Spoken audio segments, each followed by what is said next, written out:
Assalamualaikum warahmatullahi wabarakatuh.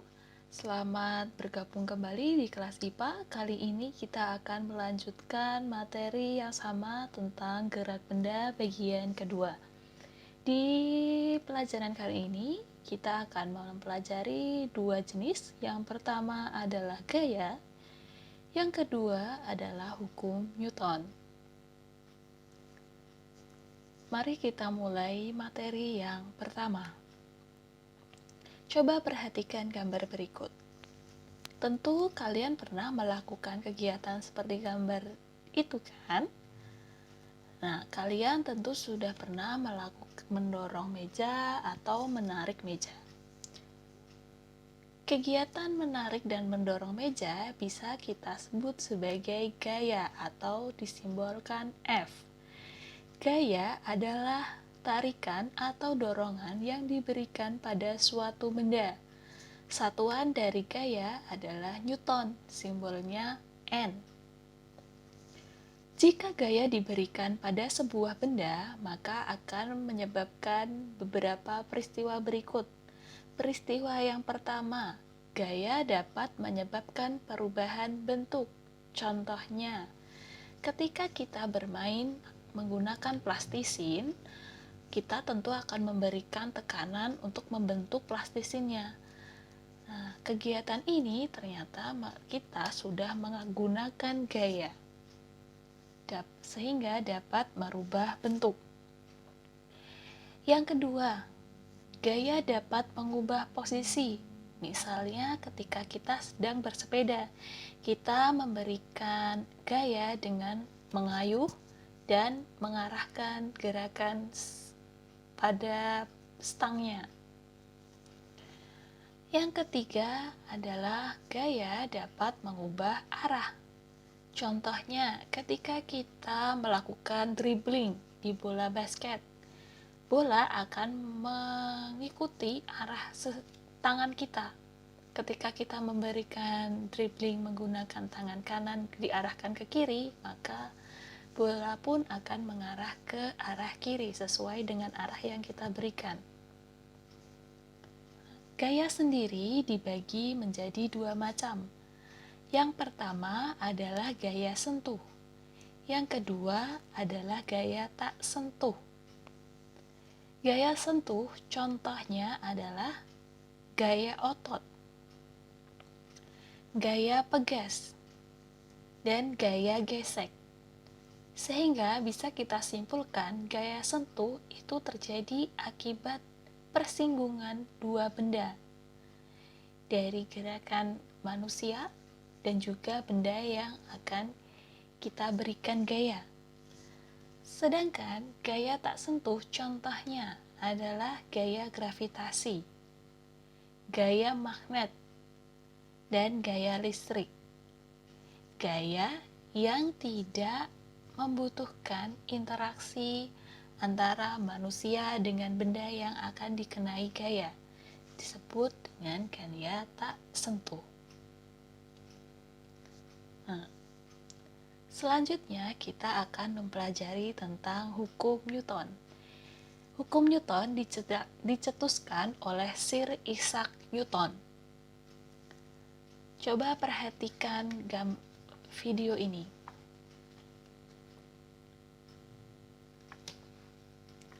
Pernahkah kamu mengalami kejadian seperti ini? Saat kita mengendarai mobil, tiba-tiba badanmu terdorong ke depan ketika direm karena kamu tidak menggunakan sabuk pengaman.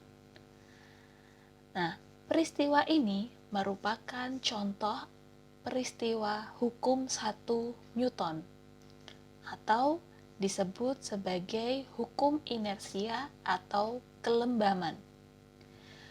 Hukum 1 Newton bunyinya adalah benda cenderung akan mempertahankan posisinya jika diberikan gaya dari luar.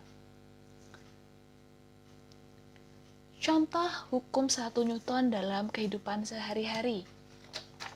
Yang pertama, ketika menaiki mobil yang bergerak cepat lalu direm, maka penumpang akan otomatis terdorong ke depan.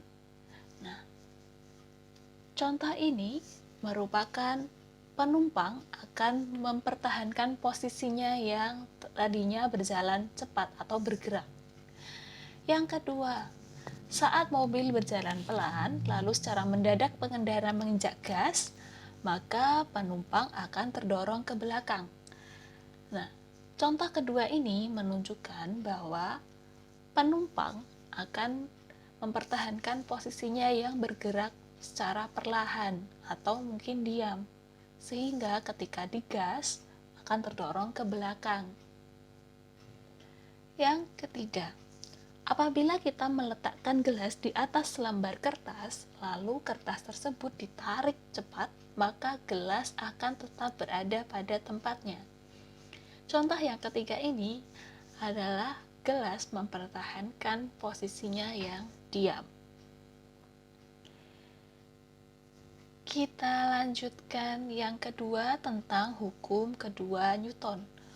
Hukum kedua Newton bunyinya, percepatan yang ditimbulkan oleh gaya yang bekerja pada benda berbanding lurus dengan besar gayanya dan berbanding terbalik dengan massa benda.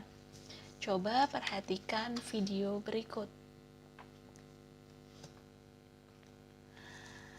Dalam kehidupan sehari-hari, tentu kita pernah memindahkan benda.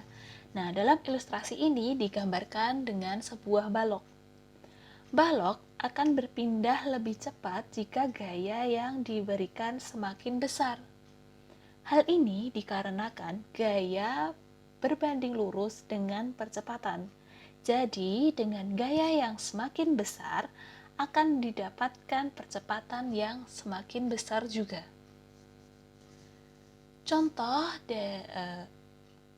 hukum kedua Newton ini, jika dibuatkan persamaan, akan dituliskan seperti ini.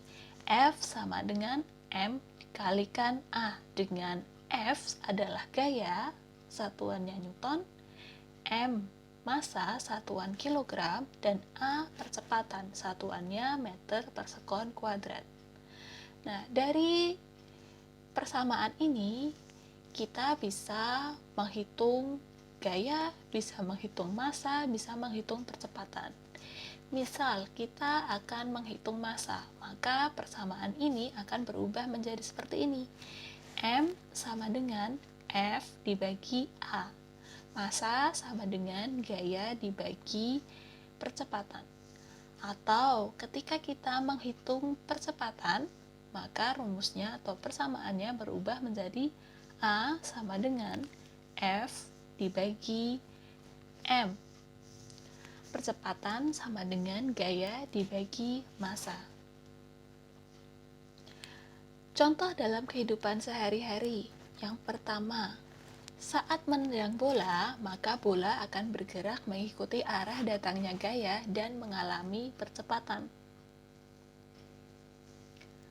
Yang kedua, saat mendorong mobil yang mogok akan lebih mudah jika didorong lebih dari satu orang. Selanjutnya,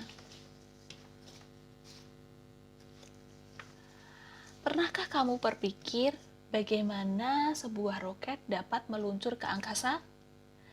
Roket terdorong ke atas karena semburan gas ke bawah. Semakin kuat semburan gas ke bawah, maka roket pun akan semakin cepat terdorong ke atas. Nah, peristiwa ini merupakan contoh dari hukum ketiga Newton. Hukum ketiga Newton disebut juga dengan hukum aksi-reaksi. Bunyinya, untuk setiap aksi selalu ada reaksi yang sama besar dan berlawanan arah. Dari contoh video tadi, aksi yang diberikan adalah semburan gas mengarah ke bawah, sehingga reaksinya adalah roket bisa meluncur ke udara atau ke angkasa. Jika dibuat persamaan, maka persamaannya menjadi F aksi sama dengan negatif F reaksi. Contoh dalam kehidupan sehari-hari. Yang pertama, Saat melemparkan bola ke dinding, maka bola akan memantul dengan kekuatan yang sama saat kita melemparkannya, dengan arah pantulan yang berbeda. Yang kedua, saat kita memukul meja, maka tangan kita akan terasa sakit, karena meja memberikan gaya dorong sebagai reaksi ke tangan kita. Nah, ada sebuah cuplikan, sebuah ungkapan yang bisa kita pelajari dari materi hukum Newton dan gaya tadi adalah setiap tindakan akan menghasilkan suatu reaksi. Jadi kita harus bisa bertanggung jawab atas segala sesuatu yang sudah kita lakukan. Nah, itu tadi adalah materi gerak benda bagian kedua. Terima kasih kalian sudah menyimak dengan baik. Jika ada pertanyaan, silahkan ditanyakan melalui WA Group maupun melalui GCR. Saya akhiri. Wassalamualaikum warahmatullahi wabarakatuh.